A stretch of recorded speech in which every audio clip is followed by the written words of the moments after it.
আরে কামাল ভাই এখানে কি করে? কামাল ভাই, এই দেখো তো এদিকে যাই আমরা, দেখো তো এটা দেখা যায়নি। যাগো দিকে আই যাইতেন না যাগো। এই কামাল ভাই, তোর বাসায় তোমার ভাবি আজকে গরুর গোস্ত আর খেজুরি ফাঁকেছে। আমি গরুর গোস্ত খাই না, গরম এখন অনেক গরম, গরুর গোস্ত খাই না।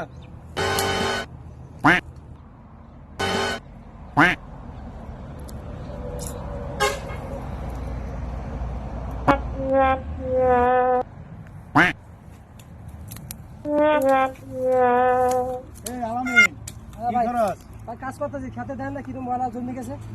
ওই যে ওইখানে কামাল দাঁড়ায় রয়েছে, হ্যাঁ কামালের জায়গার তুমি সরাই দিবি, তোর 200 টাকা দিব।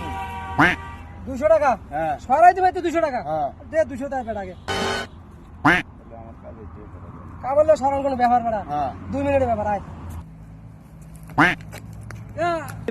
চল ওই ঘরে কাজ আছে আমাদের, কিছু নাস্তা পানি জোগাড় করতে খাইতে হবে তাড়াতাড়ি আয়। আয়